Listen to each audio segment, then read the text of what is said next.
Welcome to another edition of Green is Good, and we're so excited today to have Louie Schwartzberg, filmmaker Louie Schwartzberg, on the phone with us talking about movies and animation. Welcome to Green is Good, Louie Schwartzberg.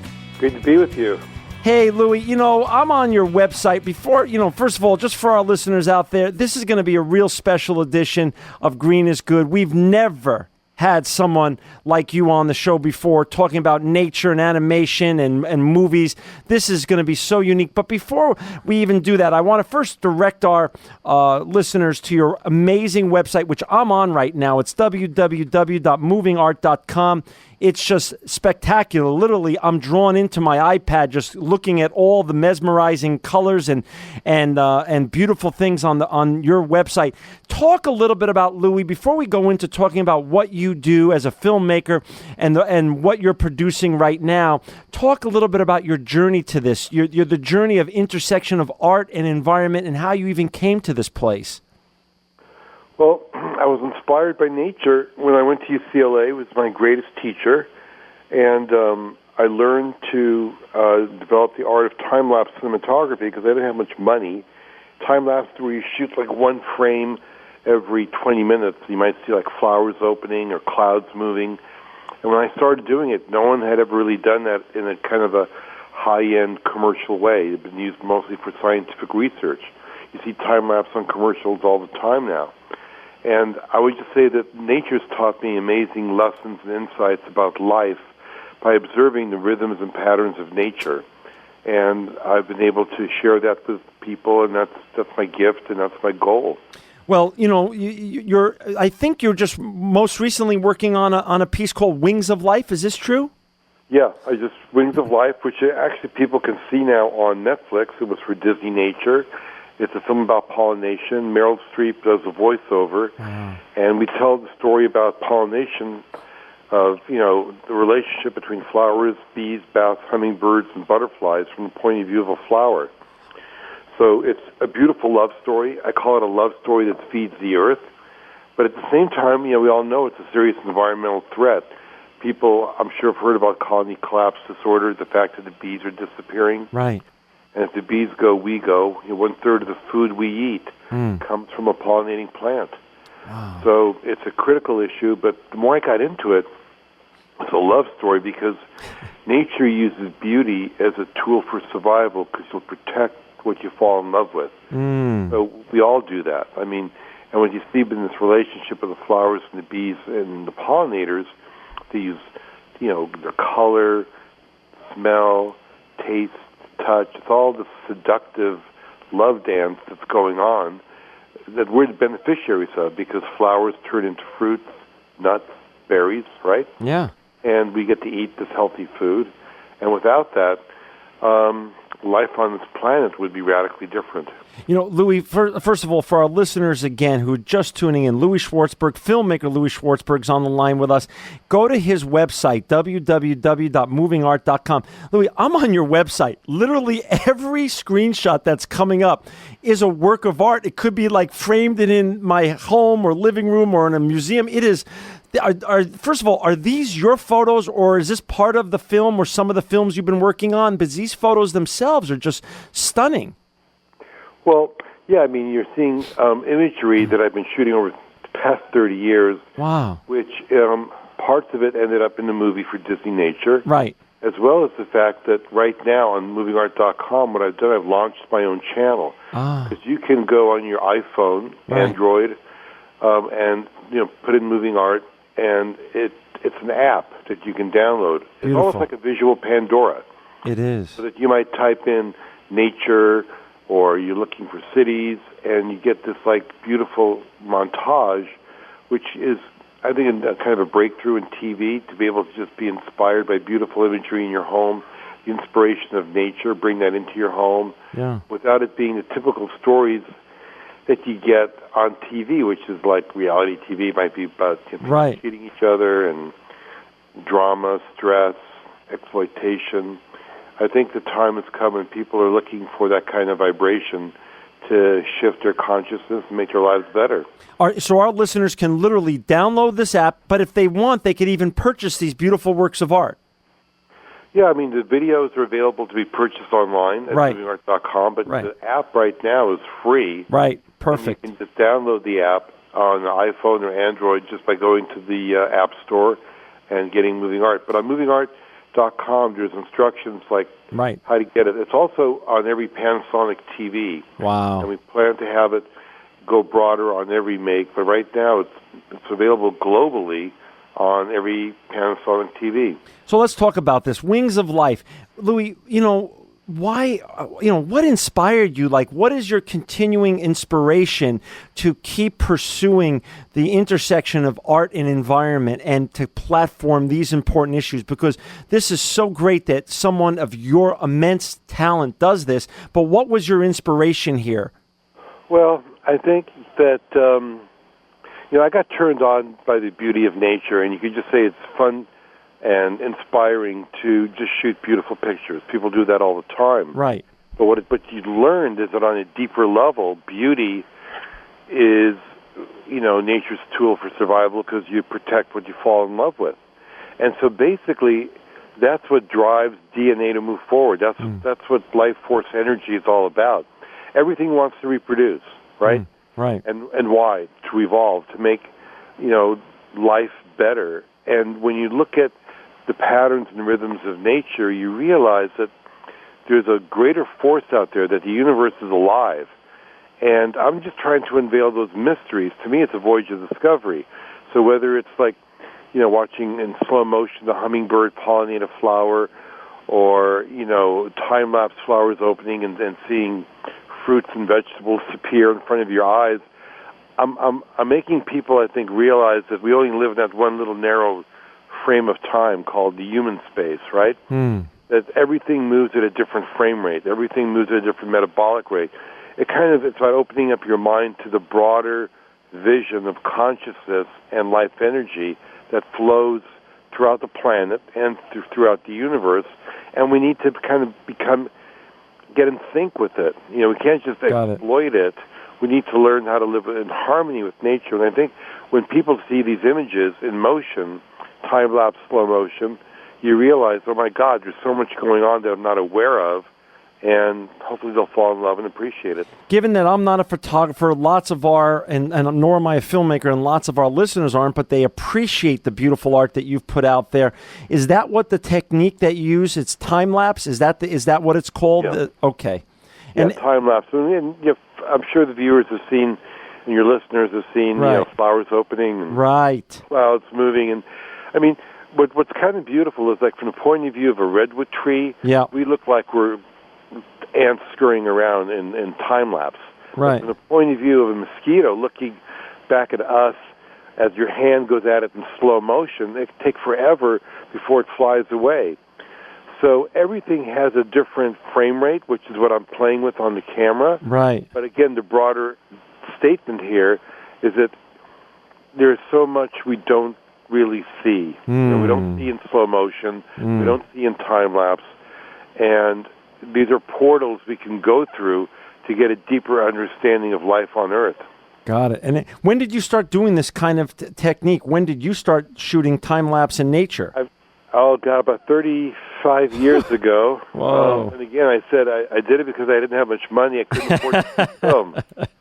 But I've had a camera running. This is probably a world record. Yeah. I had a camera running nonstop for over 35 years, shooting 24 hours a day, 7 days a week, because I'm not shooting much film. I shoot primarily plants and flowers growing and opening. So I shoot like 2 seconds of film per day. Oh, no kidding. And I've squeezed 35 years into 12 hours of film. Wow. That's crazy. That's wild. That stretched your mind, didn't it? Yeah, I mean, talk a little bit about what you learned on this film. What's like? I saw a term on your website, buzz pollination and colony collapse. And can you just interrelate what these terms mean, what you learned while making this film, Wings of Life? And for our listeners who just joined us, Louie Schwartzberg, filmmaker Louie Schwartzberg's on with us now. You can see his great art at movingart.com. Download his most recent movie on Netflix, Wings of Life. What did you learn that you could share with our listeners out there that's important for us to realize about nature and in the environment? Well, you mentioned buzz pollination. That was something that bumblebees do. When they land on a tomato flower, what they do is they grab on tight and then they vibrate their wings at like 400 cycles per second, which is the same as the A note, but it's this vibration that makes the pollen come out. And so what the flowers and the bees have done in this coevolution that took 135 million years, they pick partners to reproduce, to move their DNA around. Plants don't have legs; they can't move around. So in order to reproduce, they use bees as messengers to move their pollen around. So yes, it's a beautiful kind of symbiotic relationship, and of course the bees get pollen and nectar as a reward. But buzz pollination refers to the fact that these bumblebees, you can almost touch a tomato flower with a tuning fork, and you'll see the pollen come out.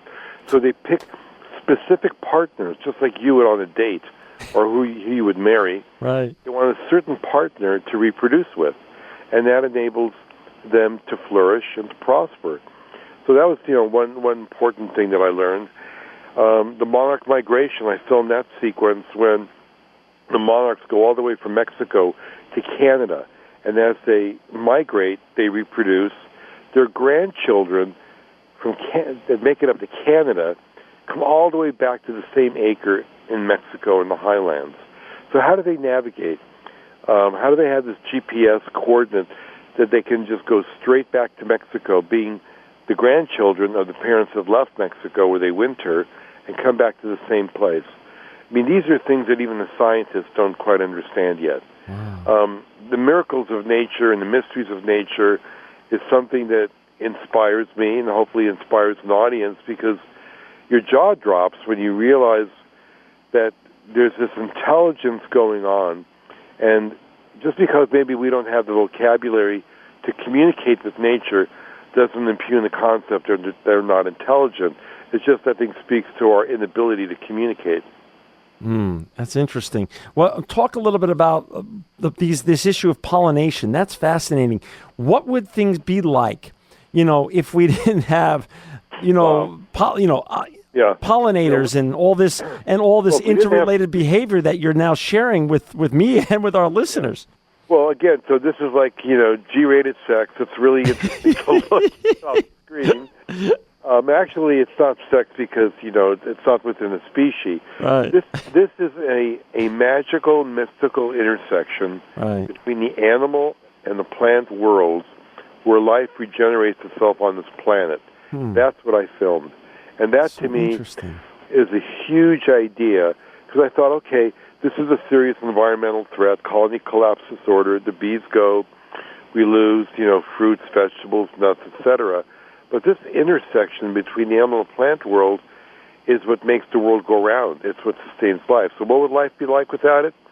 I'll tell you. Yeah. Your grains are wind-pollinated. We'd still have grains to eat, like rice or wheat. But that would be it. And then, you can imagine that our lifespan would probably fall to 30 years. We'd be like those impoverished people you see in third world countries that only live on rice all the time. So would we die totally? Probably not, but life would be radically different. It would be economic and political chaos. Could you imagine people fighting over food shortages? Unbelievable. And this could happen if the bees go. Apparently Einstein was quoted, whether it's true or not, but scientists agree that man may only have 5 years left to live. Now, I'm not trying to be a doomsday guy about this. Right. I mean, what's beautiful about pollination and the issue is that there are things people can do about it. It isn't like global warming where you go, oy vey, or what are we going to do? What are we going to do about the polar ice cap melting? Right. What's beautiful about pollination is anybody can plant a garden. Even if you live in the city, you could just, put a tomato plant on your back porch. Teach your kids the value of growing your own food, the fact that it's organic, the fact that it's healthier, it tastes better. Plant pollinator-friendly flowers in your garden to help the pollinators. These are small little things we can do. Take your front lawn, turn it into a garden. Look how much water we waste and energy we waste by creating these, lawns that fill up, trash cans with recyclable stuff, and then the garbage truck's got to take it, and all the water it takes to fill it up. Plant a garden. Eat out of the garden. That's what people did for millennia into the last 100 years, and now we're stuck with buying produce that gets shipped from around the world where we have a giant carbon footprint that pollutes the environment. Right? You know, Louie, that's such great solutions for our listeners to implement themselves so they could be part of the solution. Do you feel, knowing your history and learning all about you and being on your amazing website, and again, for our listeners out there, www.movingart.com, we're down to the last 3 or 4 minutes, but I want to ask you this. Do you feel that with all of the work that you have and history that you have and learning that you've done over the last 30 somewhat years and all the massive success you've had, let me say, that your most important work potentially is ahead of you because of all the knowledge you have now and how important these issues of environment and nature truly are to the future of what if we're gonna try to continue to live on this planet and not just, as you say, live for 30 years each, but like put on a sustainable life. Is some of your most important work ahead of you? And what is your next work going to be? Good question. Yeah. No, I think we are at a critical junction, and I think that the work I'm doing is important because we have the answers and the solutions to how to live sustainably on this planet, right? Right. We have the scientific know-how. We know what to do, whether it's go solar, get off fossil fuels, grow your own, garden. What we're lacking is that, I guess, the will. We need the shift of consciousness. And what I'm trying to do with my movies is I'm not trying to preach to anybody. I'm just having them fall in love with nature and its beautiful imagery and say, wow, you got to protect it. Just like it's unconditional love with your children. You don't think about it. It's not a to-do list, but you protect what you fall in love with. And so we are at a tipping point where the environmental degradation is sort of, it's made obvious we can't continue to go down this path. We need to change. And that change, I think, can happen through inspiration and beauty.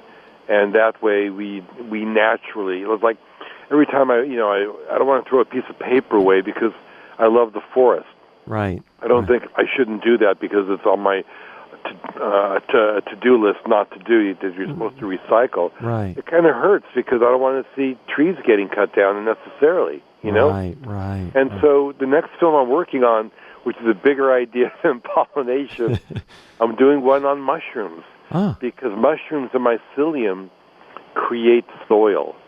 And soil is really the beginning of life because without soil you don't have plants. Plants are the only true solar collectors that take light energy from the sun to create food, fuel, shelter for mammals to live off of, including us, And so the biggest organism on the planet is mycelium, which is the root system for mushrooms, and it's everywhere, and it's intelligent, and I just keep on going deeper into the mysteries of life so that once we get that insight and understanding, I think intuitively we'll make the right choices. Louie, we're down to the last 30 seconds. Anything that you could share with our listeners, the next generation following you, that want to do what you do, that want to be artists but want to talk about environment and sustainability? How can they become the next Louie Schwartzberg? Any advice? I would just say go out in nature, be present, be mindful, open your heart. It's really easy. I grew up in Brooklyn. Nobody taught me anything about being out in the woods or nature. My parents were Holocaust survivors. If they didn't do it, I didn't do it. And it's amazing that the moment people go out into nature, you go on a hike, whatever it is, instantly it changes your mind, body, and spirit. And it's just so easy to just fall in love with it. And if you fall in love with it, you'll do the right thing. Louie, you're the best. And, I got to just say this. I'm a huge fan of yours. You're not only are you an amazing artist, but you're also a humble human being. For our listeners out there, to learn more about Louie and his great work, please go to his website, www.movingart.com. Download his film, Wings of Life, on Netflix. Also, watch Louie's TED Talks, Beauty of Pollination and Gratitude. They're amazing. Filmmaker Louie Schwartzberg, you are a filmmaker extraordinaire, an ambassador of nature and the environment, and truly living proof that green is good.